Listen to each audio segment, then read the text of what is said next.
Welcome to Christ Assembly. My name is Bert Allen, and today we're going to do a spiritual gift study, an expository Bible study of the spiritual gift of helps. If you go to christassembly.org, you can follow on this page where you'll see the spiritual gift of helps. You find this in 1 Corinthians 12:28, and we get very little information there about what it says because it's just listed in the midst of the gifts as helps.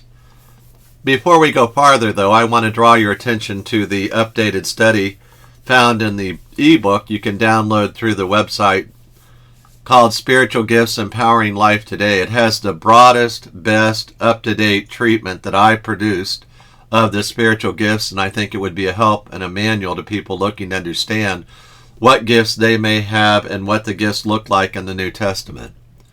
Introduction. Every born-again Christian has at least one spiritual gift. Every born-again believer in Jesus Christ received a spiritual gift from Jesus at the moment of salvation.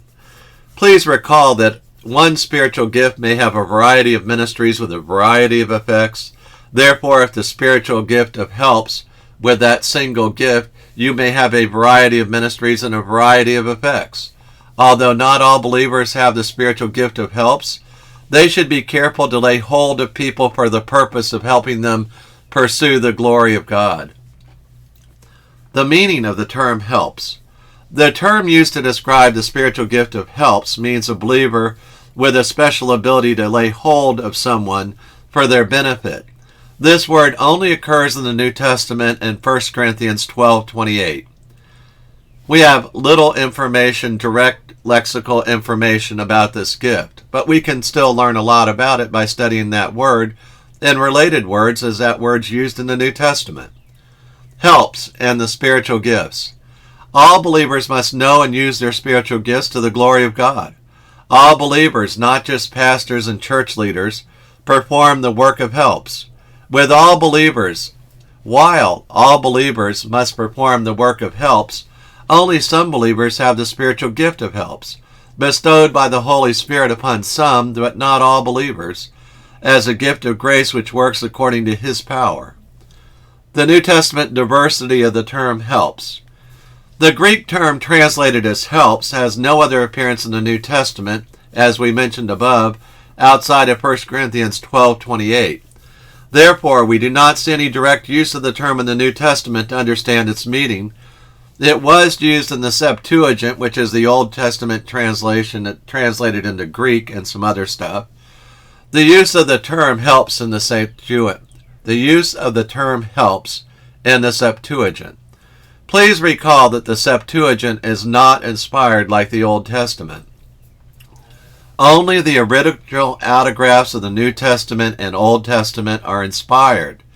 In the Septuagint, the term help appears in Psalm 22:19 as assistance when David identified the Lord as his help and beseeched the Lord to hasten to his assistance. In Psalm 84:5, the psalmist wrote that blessed is the man whose strength is in the Lord. In Psalm 83:8, we read that Assyria became a help to the children of Lot. In Psalm 89:18, the psalmist described the Lord as our shield. In Psalm 108:8, the psalmist described Ephraim as a helmet. Based upon these uninspired translations, that should be viewed with caution. The usage in the Septuagint supports the translation of 1 Corinthians 12:28 as helps, but adds a background of assistance with power and military strength, and even the concept of a helmet for protection. But the Septuagint, abbreviated LXX, employs wide discretion in translating terms generally, and casts some doubt upon the heavy reliance upon the LXX translations above. Therefore, the idea behind helps means to lay hold of someone for the purpose of protection, strength, and deliverance. The ministry of laying hold. Section 2. Pressing on. Paul described Jesus as having laid hold of Paul.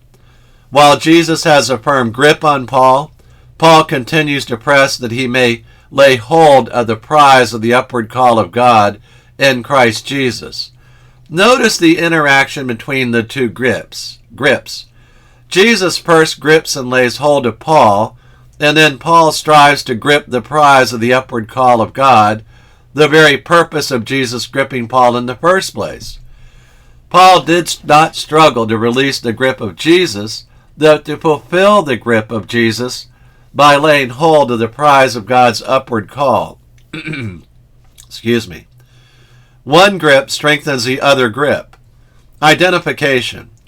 If you have a ministry of striving to lay hold of the prize of the upward call of God while Jesus grips you, then you may have the spiritual gift of helps. Letting down. After Paul met Jesus on the Damascus road, Saul began to proclaim Jesus in the synagogues. He confounded the Jews living in Damascus by proving that Jesus is the Christ. After many days, the Jews plotted to kill Paul, but the disciples took Saul by night and let him down through an opening in the wall, and he escaped to Jerusalem. Identification. If you have a ministry of providing the means of escape and protection for other believers under attack, then you may have the spiritual gift of helps. Barnabas. After Saul of Tarsus met Jesus on the Damascus road, Saul, later known as Paul, went to Jerusalem. There the brethren were afraid of him because they knew of his prior violent hatred of the Christians and his earlier actions in arresting Christians.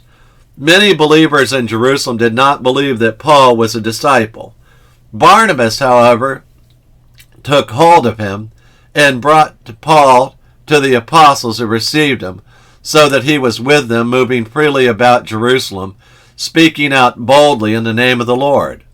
If you have a ministry of laying hold of a new believer to introduce them to other believers so that fears and prejudices may be laid aside, then you may have the spiritual gift of helps. Section 3, the ministry of helper. John Mark. You might remember that John Mark went on the first missionary journey with Paul and Barnabas. When Paul and Barnabas returned from their mission to Jerusalem to deliver a contribution for Antioch to the poor of Jerusalem, they brought with them John, who was also called Mark. As Paul and Barnabas began their first missionary journey, they took along John as their helper. John helped Paul and Barnabas proclaim the Word of God. After John's early departure from the first missionary journey, Paul refused to take John on the next missionary journey, but Barnabas separated from Paul and took John with him. Paul later found Mark to be useful for service. If you have a ministry of traveling with missionaries and seeking to aid them in their preaching and teaching, you may have the spiritual gift of helps. Section 4. The ministry is supporting the use of other gifts. Barnabas. When the Holy Spirit began producing much fruit in Antioch, the Jerusalem church sent Barnabas to Antioch to investigate the matter. After witnessing firsthand the many great things of God that he was doing in Antioch among the people, and especially the Gentiles, Barnabas left and went to Tarsus to pick up Paul and bring him to Antioch to join the ministry team. When things are going great gun in the ministry, what do? Go out and grab a disciple and bring him in and train him as part of the ministry team right at the place where things are really burning great for Christ. You may recall that on the first ministry journey, Paul at Lystra discerned the faith of the man who was lame so that he could be made well, and the man was healed by God. Yet the people regarded Barnabas as the chief speaker and called Barnabas the name of their highest god, Zeus. Although Paul did his share of preaching on that first missionary journey, Barnabas and Saul worked together on a ministry team, and both were acclaimed speakers. Please keep in mind that Barnabas was instrumental in bringing Paul along in the ministry and helping him use his spiritual gifts to the glory of God. If you have a ministry of seeking out believers to have them join a ministry team so that they will use their spiritual gifts next to other gifted believers, and the ministry team functions even better together, then you may have the spiritual gift of helps. Think of Barnabas going and bringing Paul along. Paul, having learned lessons from Barnabas, watch what Paul does. Having benefited from Barnabas influencing his life, Paul wrote under the inspiration of God about discipleship. Paul taught that discipleship begins with salvation and leads to entrusting what God has given to you to the next generation. And that next generation will entrust those same things to the next generation of disciples, and on and on. Paul practiced what he preached and taught. Young Timothy joined Paul in missionary service, and Paul greatly aided Timothy by instructing him and encouraging him to use his spiritual gifts to the glory of God. Paul performed the same type of service for Titus and others in the New Testament. If you have a ministry of helping disciples use their spiritual gifts to the glory of God and often provide hands-on guidance, then you may have the spiritual gift of helps. Hallmarks of the spiritual gifts of helps. Helps, understanding the spiritual gift. You may want to know, do I have the spiritual gift of helps? And if so, how would I know? We'll go down this list. Let me emphasize that the thing to do is always to open your Bible, read through these studies, check out the verses, think about what God's telling you from the verses, pray about it, give it careful meditation, go from there. God will help you to know what your gifts are, and God will help you to use your gifts, because it'll build up the body of Christ and produce lots of great blessings for the believers and yourself. Please review this entire article to understand the spiritual gifts of helps and see if you have that spiritual gift. If you want to examine yourself regarding the spiritual gifts of help, then go down the list. Number 1, and I'm not going to number them all. Helps gifted believers may have a ministry of striving to lay hold of the upward call of God, and that's a prize, while Jesus grips you. Jesus grips you, and you're reaching out to grip the prize. Help gifted believers may have a ministry of providing a means of escape and protection for other believers under attack. Helps gifted believers may have a ministry of laying hold of new believers to introduce them to other believers so that fears and prejudices may be laid aside. Helps gifted believers may have a ministry of traveling with missionaries and aiding them with preaching and teaching. Helps gifted believers may have a ministry of seeking out believers to join a ministry team so that they will use their spiritual gifts next to other believers and the ministry team functions better together. Helps gifted believers may have a ministry of helping disciples to use their spiritual gifts to the glory of God and often provide hands-on spiritual guidance. Conclusion. Because the word helps only occurs one place in the New Testament, we have very little direct lexical evidence to determine what the word means in the New Testament. Therefore, I am cautious about its meaning in the context of the spiritual gift of helps. Even so, the most obvious to me meaning would be that the spiritual gift enables other believers to use their spiritual gifts. Of course, we all share in that privilege of helping other believers use their spiritual gifts through the process of discipleship. We should all be making disciples all the time.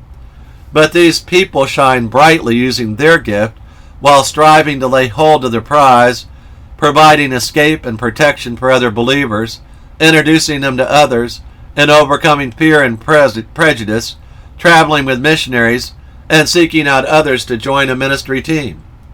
Let's pray. Father, we pray your blessing upon the spiritual gift of helps. May we support all those who support us, who encourage us and protect us, who lead us and guide us. Thank you for all the help that you provided to every believer through these spiritual gifts. Father, we pray your blessing upon your word. Lord, I'd pray too that you'd also cause us to love you more with all of our hearts, minds, and souls. May all that we are love you with all that we have. In your name we pray. Amen. Before I close, if you do not know what it means to be born again, I encourage you to drop down the page and read about eternal life, and you can get spiritual help. It's right down below on the section that says spiritual help, eternal life. Read through that Pray the prayer as God leads your heart and opens your heart to receive Him as Savior and have eternal life as a free gift. I commend the entire article and the entire study of God's Word to you. May God bless you and keep you. Hallelujah.